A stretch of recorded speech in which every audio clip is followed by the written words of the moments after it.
Good Erev Shabbos. Nice to be able to address all of you, at least from a distance. This week's Parashas Chayei, Sara, talks about the continuation, the succession plan for the Jewish people, going from Avram and Sara to the next generation, to Yitzchak and Rivka.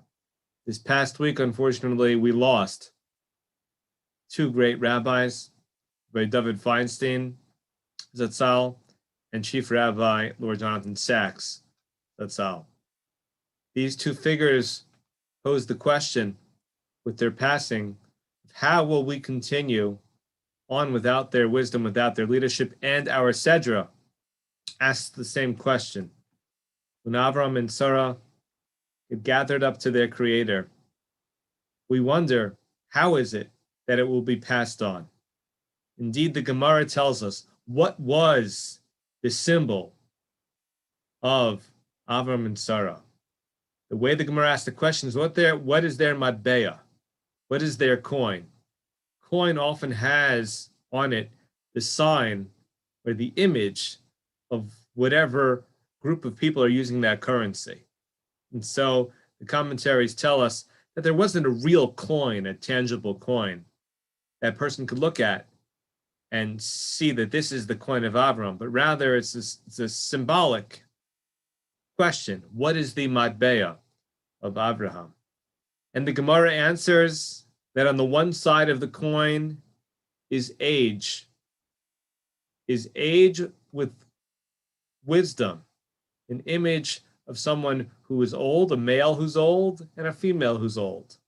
And on the flip side of the coin is youth, are those who have an innocence, both a male image of such an individual and a female youth. Rashi tells us in this Gemara, the Gemara in Baba Kama, where this is discussed, that on the one side you have Avram and Sara, and on the other side you have Yitzchak and Rivka.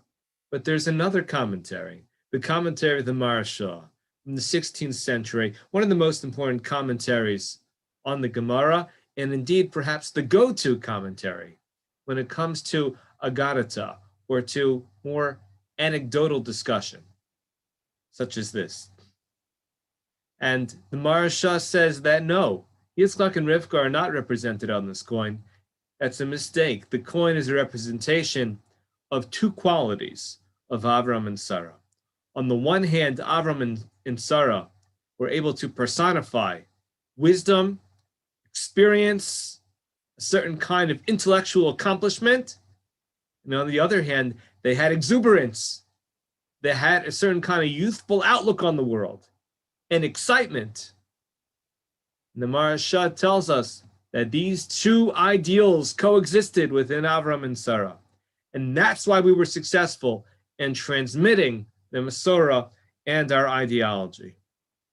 And Rabbi Yaakov Weinberg, more modern day commentator, he explains that when you have a certain kind of experience, you can have a peace of mind. That peace of mind allows you to be able to go through life and accomplish without always being attacked with worry or anxiety. On the other hand, you have a strength of heart with a youthful exuberance.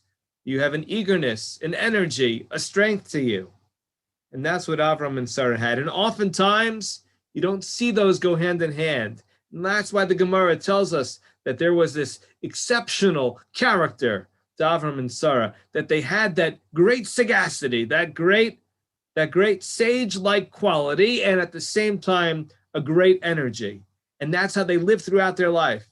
Sara, indeed, as we're told, was 127 when she passed away, 127. Why does it tell us that? Because she had this youthfulness to her. Indeed, the Rav, Rabbi Soloveitchik, when talking about Sara, tells us that she was able to live her entire life the same way, with a unique kind of young energy.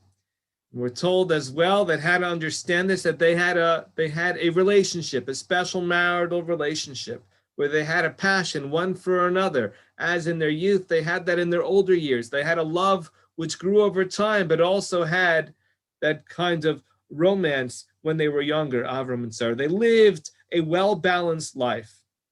And we see from this that scholarship keeps a person young. You're able to take that which we've experienced and that which we know, and we're able to incorporate it into our daily living so that we don't get terribly concerned. And that's the purpose of knowledge.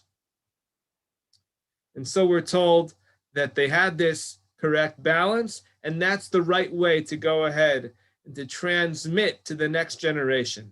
That when they had the zest to go ahead and to spread their ideals throughout the world and throughout their society, so they were able to do that because of the energy. And on the other hand, they were able to do that because they had the wisdom, because they lived their life saying how could they obtain and retain the knowledge that came with life experiences. At the end of the day, we're told that Avram, he was the first person to have age, to have the impression of age upon his face. What does that mean? So Chazal tell us that until the generation of Abraham, 20 generations, people did not age. When they passed away, you couldn't tell it on their face. You couldn't tell it on their skin. There was no external sign of aging. And Abraham said, this is very difficult. People are consulting with Yitzchak. They're consulting with me. I look the same as Yitzchak. And he asked Hashem to show signs of aging. After all, inside, he had all these trials and travails, the 10 nisyonos, the 10 tests from God, the last one being the binding of Isaac. And he had this exile from his hometown, where he left his hometown because of the monotheism that he was able to be the representative of, and that philosophy.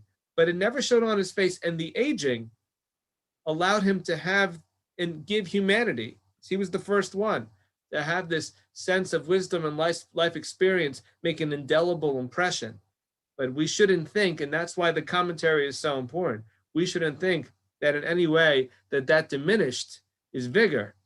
And so our mission, in order to transmit the Masorah, to transmit our tradition to the next generation, whether it's biologically or pedagogically, our job is to make sure that we take our individual experience, our collective experience, and to go ahead and make sure we maintain our enthusiasm, because every single day is a gift from the Almighty and gives us opportunity to interact, to make ourselves better servants of the Almighty, and to serve others.